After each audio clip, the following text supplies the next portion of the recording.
Hello बच्चों, कैसे हैं आप सभी का लक्ष्य की ऑनलाइन क्लास में हार्दिक स्वागत एवं अभिनंदन है। तो हो चला आगाज रण में, युग बदलने की है तैयारी, जीत उसी की होगी जिसका संघर्ष है जारी। तो चलिए इन्हीं शब्दों के साथ आज की क्लास को स्टार्ट करते हैं। आज की आपकी क्लास रहने वाली क्या कि वैद्युत द्विध्रुव की अच्छी स्थिति में वैद्युत क्षेत्र की तीव्रता।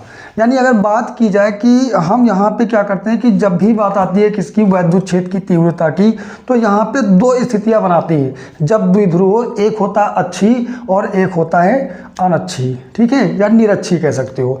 तो यहाँ पे हम लोग पहले किसकी बात करेंगे, अच्छी, उसके बाद में निरच्छी। तो अच्छी स्थिति में होता क्या है कि अगर इसको आपको जानना है तो पहले आपको क्या पता होना चाहिए, वैद्युत द्विध्रुव के बारे में, ठीक है। तो चलिए, मैं अगर आपको ज़्यादा जानकारी वैद्युत द्विध्रुव के बारे में चाहिए तो आप मेरी पीछे की क्लासेस देख सकते हैं, नहीं तो मैं आपको यहाँ पे कुछ जानकारी आपको मैं दे दूँगा, ठीक है। तो यहाँ पे देखेंगे क्या कि सबसे पहले यहाँ पे बनाएंगे एक वैद्युत द्विध्रुव। तो वैद्युत द्विध्रुव क्या होता है कि एक यहाँ पे और एक ये दो बिंदु हैं, एक ये जो बिंदु है ये माइनस का क्यू और ये वाला जो है ये प्लस का क्यू है, ठीक है। ये थोड़ा सा मैं बड़ा बना देता हूँ, ये हो गया माइनस का और ये प्लस का। इन दोनों की बीच की जो दूरी है, इन दोनों की बीच की जो दूरी है वो यहाँ पे लेंगे क्या, 2L हो गई, और इसका जो बीच का बिंदु है वह O है, ठीक है। अब आपको यहाँ पे थोड़ी सी बातों पे हमारी ध्यान देना है कि वैद्युत द्विध्रुव होता क्या है और इसे P से प्रदर्शित करते हैं। कहोगे क्या कि कोई एक आवेश तथा दोनों आवेशों के बीच की दूरी के गुणनफल को ही वैद्युत द्विध्रुव कहते हैं। कोई एक आवेश तथा दोनों आवेशों के बीच की जो दूरी होती है उसे वैद्युत द्विध्रुव कहते हैं। इसे नाम मैं दे देता हूँ A और ये आपका है B। अच्छा, यहाँ पे क्या कह रहा है, वैद्युत द्विध्रुव की अच्छी स्थिति में वैद्युत क्षेत्र की तीव्रता। अब यहाँ पे इससे कुछ दूरी पर एक बिंदु P लिया गया है, P, और इस बिंदु पे हमें क्या करना है, वैद्युत क्षेत्र की तीव्रता को निकालना है, ठीक है। अब ध्यान देने वाली बात ये है कि ये जो एक बिंदु है P है, और यहाँ पे ध्यान देना है कि यहाँ पे एक परीक्षण आवेश क्यों रखा हुआ है, और यहीं पे क्या करना है कि हमें वैद्युत क्षेत्र की तीव्रता निकालनी है। अब आप हमें बताओगे, मैंने आपको बताया था क्या कि जब भी दोनों धनात्मक होते तब उनमें प्रतिकर्षण, और एक धनात्मक और ऋणात्मक होता है तो उनमें आकर्षण बल होता है। तो देखो, ये प्लस है और ये भी प्लस हो गया, तो दोनों में काहे का लगेगा, ये भी प्लस और यहाँ पर भी प्लस हो गया, क्योंकि यहाँ पे परीक्षण जो आवेश होता है वो प्लस में है। तो इनमें एक बार यहाँ पे देखोगे कि जो वैद्युत क्षेत्र की तीव्रता लगेगी वो कहाँ की, बाहर की ओर लगेगी, ठीक है। इसे E1 का नाम दे देते हैं क्योंकि ये पहला है, और जब दूसरे की बात आती है तो ये प्लस है और ये माइनस है, तो यहाँ पे जो तीव्रता लगती है वह अंदर की ओर लगती है, ठीक है, बिंदु P पर। यहाँ पे मैंने क्या कहा कि इसके कारण इस पे जो तीव्रता लगती है वो E1, और इसके कारण जो इस पे तीव्रता लगती है ये अंदर की ओर लगती है, जिसे हमने नाम दे दिया है क्या, T2 दे दिया है। अब मैं मान लेता हूँ क्या कि जो यहाँ से लेकर के यहाँ तक की जो दूरी है वह कितनी है, R मैं मान लेता हूँ, यहाँ से यहाँ तक की जो दूरी है वह R है। अब आप ध्यान से सुनोगे मेरी बातों को कि जब ये दूरी R है और यहाँ से यहाँ तक की दूरी ये टोटल 2L है, तो बताओ यहाँ तक की दूरी L होगी और यहाँ तक की दूरी L होगी कि नहीं होगी। भाई 2L है, अगर मैं इसे अलग अलग करूँ तो ये इतनी दूरी L होगी और यहाँ तक से यहाँ तक की भी दूरी क्या होगी, L हो जाएगी। दोनों दूरियाँ L हो गई, और जब दोनों दूरियाँ L हो गई, अब मैं कहूँ कि भाई मुझे इन दोनों के बीच की दूरी चाहिए, तो हम करेंगे क्या कि टोटल जो यहाँ से यहाँ तक की दूरी है उसमें से इस वाली दूरी को घटा देंगे, और जैसे ही घटाएंगे तो ये वाली दूरी हमें मिल जाएगी, और ये जो दूरी होगी R-L होगी, समझ रहे हो। और यहाँ पे एक और बात ध्यान देने वाली है कि अब अगर मैं यहाँ से यहाँ तक की दूरी, ये देखो R है, और यहाँ से यहाँ तक की दूरी जो है वो L है। अगर मैं कह दूँ कि यहाँ से यहाँ तक की पूरी दूरी बताएं तो देखो R ये और ये वाला L जुड़ जाएगा, तो टोटल हो जाएगी कितनी, R+L हो जाएगी, ठीक है। तो यहाँ से ये भी मैं आपको बना देता हूँ कि यहाँ से यहाँ तक की दूरी ले लेते हैं, ये दूरी कितनी होगी, तो ये दूरी हो जाएगी R और प्लस हो जाएगी क्या, L हो जाएगी, यहाँ तक की दूरी। अब आशा है कि ये सारी बातें आपको समझ में आ गई होंगी। अब यहाँ पे जो थ्योरी का पार्ट होता है वो थोड़ा सा लिख देता हूँ, ज़्यादा तो मैं नहीं लिख पाऊँगा। तो यहाँ पे लिखेंगे क्या थ्योरी में कि मानेंगे, माना एक वैद्युत द्विध्रुव, वैद्युत द्विध्रुव, वैद्युत द्विध्रुव ए बी जो क्रमशः दो विपरीत आवेश प्लस क्यू तथा माइनस क्यू से निर्मित है तथा इनके बीच की दूरी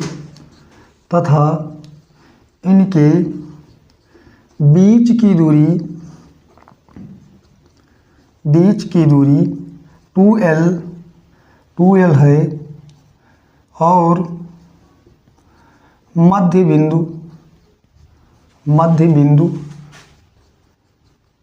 बिंदु O है। ये आपका थ्योरी हो गई, देखने को मिल गई यहाँ तक। अब में देखेंगे क्या कि इससे कुछ दूरी पर एक बिंदु P है जहाँ पे हमें वैद्युत क्षेत्र की तीव्रता ज्ञात करनी है। ठीक है, इससे अल्प दूरी या कुछ दूरी कह सकते हो, कुछ दूरी पर, अल्प भी ले सकते हो, कुछ दूरी पर एक बिंदु P है जहां वैद्युत क्षेत्र की तीव्रता ज्ञात करनी है। वैद्युत क्षेत्र की तीव्रता ज्ञात करनी है।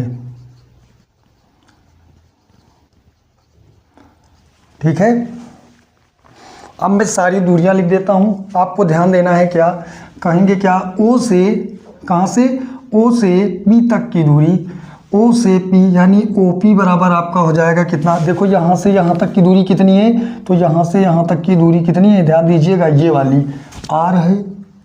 तथा और चीज़ें क्या लिखोगे कि देखो यहाँ से A से लेकर के P तक की दूरी यानी AP बराबर कितना हो जाएगा, R+L है।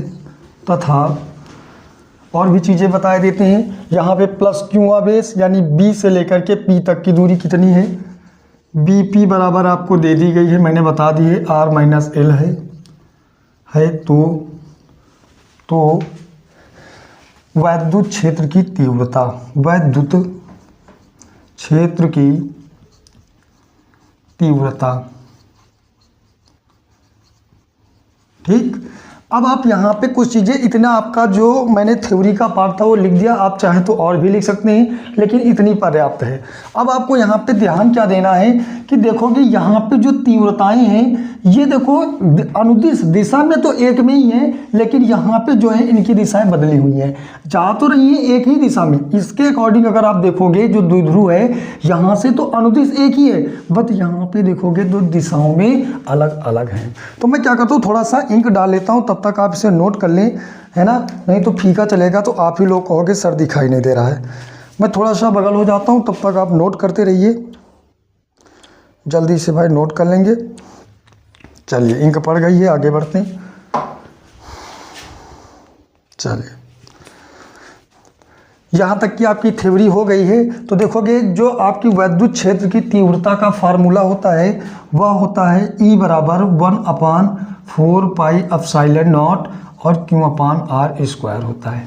ठीक, अब यहाँ पे पहले के लिए निकालेंगे E1 के लिए, तो E1 के लिए आपका क्या होने वाला है, E1 के लिए तो E1 बराबर हो जाएगा 1/4πε0 Q/r²। अब देखो यहाँ से यहाँ तक, अब ध्यान देना, पहले के लिए E1 निकाला है, E1 आपका ये है, तो यहाँ से देखो यहाँ तक के बीच की दूरी लोगे कि नहीं लोगे, भाई यहाँ से यहाँ तक के बीच की दूरी तो हम लेंगे ना, क्योंकि इसके कारण क्या हो रहा है, यहाँ पे प्रतिकर्षण बल लग रहा है ना इस वाले पे, तो यहाँ से यहाँ तक की दूरी क्या है, R-L है, तो R-L और इसकी पावर हो जाएगी 2। मैं एक बार चेक कर लूँ क्या ये कट तो नहीं रहा है, सब कुछ क्लियर है कि नहीं। ठीक है, यहाँ तक की कोई समस्या नहीं दिखाई दे रही है। और यहीं पे देखेंगे क्या दूसरे के लिए, तो दूसरे वाले के लिए यहाँ पे निकालेंगे तो क्या होगा, दूसरे के लिए हो जाएगा E2 बराबर हो जाएगा 1/4πε0 और ये Q/ नीचे हो जाएगा। इस बार यहाँ से यहाँ तक के लिए ले रहे हैं तो टोटल दूरी कितनी है, R+L है, तो ये हो जाएगी R और +L और इसकी पावर हो जाएगी 2। ठीक है, दोनों के लिए मैंने आपको बता दिया है। और यहाँ पे अब क्या करेंगे, थोड़ा सा मेरे पास भाई अब स्पेस नहीं बचा है तो जल्दी से इसे इरेज करेंगे, है ना। अगर आप चाहे तो स्क्रीनशॉट ले लें, फिर आगे बढ़ा जाए। ठीक है, आशा है आपने इसका स्क्रीनशॉट कर लिया होगा। अब हम लोग आगे बढ़ते हैं और देखते हैं। चलिए, इसको भी मैं इरेज कर देता हूँ, आपने ये कर लिया होगा। ये भी मैं आपको आगे चलते ही बता दूंगा ये सारी चीज़ें। अब यहाँ पे क्या करेंगे, दोनों की निकालेंगे क्या, परिणामी तीव्रता निकालेंगे, क्या परिणामी तीव्रता। अब परिणामी तीव्रता बराबर क्या हो जाएगा, ई, और ई का मान जब निकालना होगा तो देखेंगे क्या कि यहाँ पे जो है तीव्रताएं वो तो एक ही दिशा में हैं, लेकिन यहाँ पे देखो दोनों विपरीत दिशाओं में हैं। तब यहाँ पे जब तीव्रताओं का यहाँ पे परिणामी निकालेंगे तो ये E1 और माइनस का हो जाएगा क्या, E2 हो जाएगा। अब ये E1 और E2 पे क्या करेंगे, मैंने आपको दो वैल्यूएं बताई थी। एक मैंने आपको बताया था E1 बराबर निकाल करके 1/4 पाई एप्सिलॉन नॉट Q अपान यहाँ पे R और क्या था -L और इसकी पावर 2, और एक मैंने बताया था E2 बराबर 1/4 पाई एप्सिलॉन नॉट और ये Q अपान R और प्लस का L की पावर 2। ये दोनों मैंने आपको बताई थी। इन्हीं दोनों की वैल्यू उठा के यहाँ पे पुट करवाएंगे, रखेंगे, तो ये E बराबर निकल के आएगा क्या, E बराबर निकल के आएगा 1/4 पाई एप्सिलॉन नॉट Q अपान नीचे हो जाएगा R -L की पावर 2, और ये हो जाएगा माइनस है तो माइनस, फिर दूसरे की वैल्यू रखेंगे तो 1/4 पाई एप्सिलॉन नॉट Q अपान नीचे हो जाएगा R प्लस L की पावर 2 हो जाएगी। समझ में आ गई सारी बातें।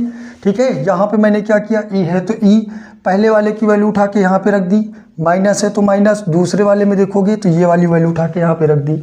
अब दोनों में कुछ कॉमन नज़र आता है तो कहोगे क्या कि 1/4 पाई एप्सिलॉन नॉट और Q जो है वो दोनों में कॉमन नज़र आ रहा है। तो कॉमन जब यहाँ पे हम लेंगे तो देखेंगे क्या कॉमन क्या आ रहा है भाई। तो कॉमन जब ले लेते हैं तो देखेंगे E बराबर हो जाएगा क्या कि 1/4 पाई और एप्सिलॉन नॉट और Q, ये तो इतना हो गया कॉमन। तो अंदर हमारे पास क्या बचा हुआ है, इधर से 1 और यहाँ पे R माइनस का L की पावर 2 और माइनस इधर से क्या बचेगा 1 और बाई में हो जाएगा R प्लस L की पावर 2 हो जाएगी। समझ में बातें आ रही हैं कि नहीं। ठीक है, आगे इसे सॉल्व करेंगे तो ये E बराबर क्या हो जाएगा, थोड़ा सा और नीचे आ जाते हैं। E बराबर 1, यहाँ पे Q को साथ में ले लेते हैं, 4 पाई और एप्सिलॉन नॉट हो जाएगा। इसको सॉल्व करोगे क्या तो क्रॉस गुणा करवाएंगे तो ये इधर आएगा और ये वाला इधर जाएगा और ये दोनों आपस में गुणा करवाएंगे तो ये इधर आएगा तो ये हो जाएगा R प्लस L और इसकी पावर 2 और माइनस ये हो जाएगा R माइनस L की पावर 2। बटे में नीचे लेंगे तो ये हो जाएगा क्या R, ध्यान दीजिएगा, देखो एक ब्रैकेट में क्या है, एक ब्रैकेट में क्या देखने को मिल रहा है R और माइनस L, और दूसरे ब्रैकेट में क्या देखने को मिल रहा है R प्लस L। तो आपने फार्मूला पढ़ा होगा क्या, A² माइनस B² बराबर होता है एक ब्रैकेट में A प्लस बी और एक ब्रैकेट में A माइनस बी होता है। तो वही चीज़ें यहाँ पे ली गई हैं तो हो जाएगा क्या R² माइनस L² और दोनों की यहाँ पे पावर लगाएंगे कितनी 2 और इसे क्लोज करेंगे, ये बन के तैयार हो जाएगा। ऊपर यहाँ पे क्या करेंगे कि लगाएंगे फार्मूला, तो फार्मूले में क्या हो जाएगा E बराबर Q अपान नीचे 4 पाई एप्सिलॉन नॉट होगा और यहाँ पे ब्रैकेट में क्या हो जाएगा, फार्मूला लगेगा A प्लस बी का होल स्क्वायर का। तो जब लगाएंगे यहाँ पे A प्लस बी का होल स्क्वायर लगाएंगे, भाई फार्मूले में यहाँ पे लिख देता हूँ। एक फार्मूला होता है A माइनस बी का होल स्क्वायर बराबर A प्लस बी का A प्लस बी और एक ब्रैकेट में A माइनस बी। ये फार्मूला कहाँ पे लगा, नीचे वाले में। यहाँ पे देखोगे इन दोनों में कौन सा लगेगा, यहाँ पे होता है A प्लस बी का होल स्क्वायर बराबर होता है A² प्लस B² और प्लस का 2AB होता है, और एक होता है A माइनस बी का होल स्क्वायर बराबर होता है A² plus B² minus 2AB होता है। ठीक है, ये तीनों के तीनों फार्मूले यहाँ पे यूज में आए हैं। ध्यान दीजिएगा, ये फार्मूले यहाँ पे ये फार्मूला लगा था इस वाले में, ये फार्मूला यहाँ पे लगेगा और नीचे वाला ये फार्मूला इस वाले में लगने वाला है। यहाँ पे लगाओगे तो एक स्थान पे R है तो ये हो जाएगा कितना R की पावर 2 हो जाएगी, और यहाँ पे हो जाएगी L की पावर 2 और प्लस 2R और L हो जाएगा। फिर यहाँ पे लगाओगे क्या माइनस और ब्रैकेट लगाओगे, क्योंकि अभी ये माइनस है तो ये हो जाएगा r की पावर 2 और हो जाएगा प्लस l की पावर 2 माइनस 2r और l हो जाएगा। ब्रैकेट को क्लोज करेंगे, नीचे आएंगे और यहाँ पे लगाएंगे क्या r की पावर 2 माइनस l की पावर 2। अब जल्दी से आप क्या करोगे, मैं थोड़ा सा बाहर आ जाता हूँ, जल्दी से स्क्रीनशॉट कर लीजिए क्योंकि मेरे पास स्पेस नहीं है। तो अब इसका भी काम खत्म है, तो हम क्या करेंगे, थोड़ा सा इसे इरेज करेंगे। जल्दी से इसका स्क्रीनशॉट कर लो भाई, आप लिख रहे हैं तो लिख लीजिए, नहीं स्क्रीनशॉट कर लीजिए, जिससे क्या हो कि आपका थोड़ा सा जो भी चीज़ें बची हैं वो भी हो जाएं। हो गया स्क्रीनशॉट, हो गया भाई स्क्रीनशॉट। चलिए बहुत बढ़िया, आशा है कि आपने इसका स्क्रीनशॉट कर लिया होगा। अब हम लोग आगे बढ़ते हैं, ठीक है। चलिए चीज़ें आशा है आपको एक बेहतर तरीके से ढंग से समझ में आ रही होंगी। अब यहाँ पे हम लोग क्या करेंगे, ध्यान देने वाली बातें हैं कि इस वाले माइनस को अंदर गुणा करवाएंगे। इस वाले माइनस को जब अंदर गुणा करवाएंगे तो ये आपका बन के तैयार होगा कितना, ई बराबर हो जाएगा, ई बराबर क्या हो जाएगा, ये तो आर स्क्वायर है तो आर स्क्वायर ही रहने वाला है। ये हो जाएगा प्लस का क्या एल स्क्वायर हो गया, ये वाला आपका हो जाएगा 2r और l हो गया। इसको अंदर गुणा करवाओगे तो माइनस का हो जाएगा आर स्क्वायर, ये भी प्लस का है तो माइनस का हो जाएगा एल स्क्वायर, ये वाला इस माइनस माइनस हो जाएंगे क्या प्लस और हो जाएगा 2rl हो जाएगा। ठीक है, यहाँ पे हो गई। अच्छा यहाँ पे आपको ध्यान देना, मैंने कुछ चीज़ें छोड़ दी हैं। छोड़ क्या दिए है, यहाँ पे छूटा है क्या 1 और यहाँ पे q/4 पाई और एप्सिलॉन नॉट छूटा था। ठीक है, नीचे यहाँ पे देखेंगे क्या चीज़ें क्या बची हुई हैं, आर स्क्वायर और माइनस का एल स्क्वायर और टोटल की भी पावर कितनी थी 2, तो टोटल की पावर हो जाएगी कितनी 2। कुछ चीज़ें यहाँ पे कैंसिल होंगी, जैसे ये प्लस और माइनस में है, ये भी प्लस माइनस में है तो ये भी ख़त्म हो गया। अब हमारे पास इसका काम ख़त्म, आपने स्क्रीनशॉट ले ही लिया होगा। इसको भी मैं यहाँ से ख़त्म कर देता हूँ, जो भी बचा हुआ उसे यहाँ पे लिखेंगे तो q/ नीचे हो जाएगा 4 पाई एप्सिलॉन नॉट हो जाएगा। ब्रैकेट में क्या होने वाला है, देखो यहाँ पे 2rl, देखो 2rl और यहाँ पर भी 2rl है तो टोटल हो जाएगा 4rl हो जाएगा। कितना 4rl और नीचे हो जाएगा कितना R square minus L square और टोटल की जो पावर हो जाएगी वो हो जाएगी 2। ये भी हो गया। इस वाले को अंदर ले जाते। अब यहाँ पे आपको कुछ चीज़ें और भी मैं बता दूँ। अब यहाँ पे जब देखोगे तो r की तुलना में l जो है वो बहुत छोटी लंबाई है। r की तुलना में यहाँ पे देखोगे जो l है वो बहुत छोटी लंबाई है, तो यहाँ पे कहेंगे क्या कि l जो आपका क्या है मोल लेस देन r, मोल लेस देन r। इसका मतलब ये हुआ कि जो आपका l है वो किससे, जो आपके पास r है उसकी तुलना में क्या है बहुत छोटा है ना। तो कहेंगे क्या कि तो l को छोड़ने पर, l को छोड़ने पर, अब जैसे ही हम छोड़ देंगे ना तो यहाँ पे क्या देखने को मिलेगा, ध्यान दीजिएगा भाई, यहाँ पे क्या देखने को मिलेगा कि ई बराबर क्या हो जाएगा, इसको अंदर ले लेते हैं तो ये हो जाएगा 1/4 पाई और एप्सिलॉन नॉट हो जाएगा। ये अंदर जाएगा, ये जब अंदर जाएगा तो ध्यान देना यहाँ पे क्या हो जाएगा 4, यहाँ पे हो जाएगा 4rl और ये हो जाएगा q। नीचे आपका हो जाएगा क्या, यहाँ पे l छूट जाएगा, l हो जाएगा 0 क्योंकि मैंने बताया ना कि बहुत छोटा है। तो यहाँ पे क्या होगा कि r स्क्वायर की पावर 2 लगी थी और ऊपर से भी देखो 2 पावर ये वाली हो गई। ठीक है, तो टोटल पावर कितनी हो जाएगी 4। और नीचे थोड़ा सा सॉल्व करेंगे तो आपने एक फार्मूला यहीं पे पढ़ा होगा क्या कि द्विध्रुव जो होता है, द्विध्रुव का फार्मूला वो P बराबर होता है Q गुणे 2L। अच्छा ये जो फार्मूला होता है क्या मैं इस वाले में बना सकता हूँ, तो कहोगे जी सर बनाया जा सकता है। भाई क्या करें, Q को और 2L को अलग कर लें। किसको, यहाँ पे क्या करोगे Q है और 2L को अलग कर लिया जाए। तो जब अलग करेंगे तो ये होगा 1/4 पाई एप्सिलॉन नॉट और ये हो जाएगा कितना 2 और ये हो जाएगा कितना 2Q और L हो गया, 2 हो गया Q हो गया L हो गया। तो बचा क्या है हमारे पास, हमारे पास अभी भी बचे हुए हैं कितना, ये वाला 2 बचा हुआ है, बचा हुआ है कि नहीं, ये वाला 2 बचा क्योंकि 2 दूना 4 हो जाएगा, L है और साथ में क्या बचा हुआ है R।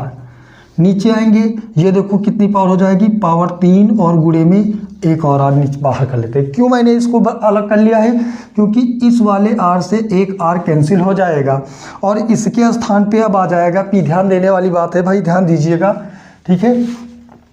ई बराबर अब आपका क्या हो जाएगा 1/4 पाई एप्सिलॉन नॉट, और ये हो जाएगा कितना, देखो इसके स्थान पे अब आ जाएगा पी, तो हो जाएगा कितना 2p नीचे हो जाएगा r की पावर 3 बचा। कितना बचा है, देखो E बराबर 1/4 पाई एप्सिलॉन नॉट 2p, क्योंकि इसके स्थान पे हो गया p और 2 बचा हुआ है तो 2, बाकी नीचे r की पावर 3। अगर यहाँ पे कह दिया जाए क्या कि अगर यहाँ पे परावैद्युतांक के हो, तो अगर आपका परावैद्युतांक के दिया हुआ होगा तो ये हो जाएगा E बराबर 1/4 पाई एप्सिलॉन नॉट होगा, और नीचे आपका हो जाएगा कितना, ये वाला 2p अपान नीचे r की पावर 3 हो जाएगा। ठीक है, देखो के था तो के यहाँ पे लगाएंगे क्योंकि परावैद्युतांक है। ये आपका हो गया क्या, डेरिवेट हो गया है। यहाँ पे वैद्युत क्षेत्र की तीव्रता का जब हम लोग यहाँ पे क्या लगाएंगे, मात्रक तो आता है क्या, न्यूटन प्रति कूलम आता है, ये भी लगा लेंगे। तो E बराबर हो जाएगा 1/4 पाई एप्सिलॉन नॉट के 2p, और बाई में नीचे हो जाएगा r की पावर 3 हो जाएगा, और पीछे लगाएंगे क्या, न्यूटन प्रति कूलम, न्यूटन प्रति कूलम। ये हो जाएगा इसका क्या, फार्मूला। काहे का फार्मूला निकल के आ गया, वैद्युत द्विध्रुव की अच्छी स्थिति में वैद्युत क्षेत्र की तीव्रता का जो फार्मूला होता है, व्यंजक होता है, वह होता है 1/4 पाई एप्सिलॉन नॉट। अगर आपका परावैद्युतांक दिया है तो के आप रखोगे, नहीं तो इसे मान लोगे 1 खत्म हो जाएगा, 2p अपान r की पावर 3 हो जाएगी, न्यूटन प्रति कूलम होता है। अगर आपको ये सारी बातें समझ में आ गई हैं तो बहुत अच्छी बात है। अगर नहीं समझ में आया है तो आप क्या करोगे, पीछे जा कर के इसी वीडियो को दोबारा से देखोगे, जिससे ये आपका पूरा का पूरा क्लियर हो जाएगा। यहाँ पे इसके 2 फार्मूले होते हैं, तो दोनों में मैंने आपको एक तो बता दिया है, एक और बचा हुआ है। एक मैंने आपको समझा दिया है, अभी एक और बचा हुआ है, तो वो मैं क्या करूँगा, जो मेरी अगली वीडियो आएगी उसमें मैं आपको बता दूँगा। आशा है कि ये सारी बातें आपको समझ में एक बेहतर और व्यवस्थित ढंग से आ गई होंगी। तो जल्दी से इसका स्क्रीनशॉट कर लीजिए, फिर हम आपको कुछ और भी चीज़ें बताते हैं। स्क्रीनशॉट आपने कर लिया है, थोड़ा सा मैं बाहर आ गया था। अब ध्यान देना कि देखिए, अगर आपको ऐसी ही शानदार और बढ़िया वीडियो अगर आपको चाहिए तो आप हमारे चैनल पे अगर नए हैं तो चैनल को लाइक, मतलब लाइक क्या है कि जो आपकी क्लास है इसे लाइक करना है और चैनल को सब्सक्राइब करना है, जिससे जो भी हमारी क्लासें आएंगी उसकी नोटिफिकेशन आपको प्राप्त होती रहेगी। तो कैसी रही क्लास, कुछ समझ पाए हैं, कुछ सीख पाए हैं कि नहीं, जैसा भी आपका वो हो अनुभव आप बताइएगा। फिर मिलते हैं नई क्लास में, किसी बढ़िया क्लास के साथ में, नई ऊर्जा के साथ में। तब तक के लिए, है ना, तब तक के लिए मैं क्या कहता हूँ आपसे, आप सभी को bye bye, tata and take care.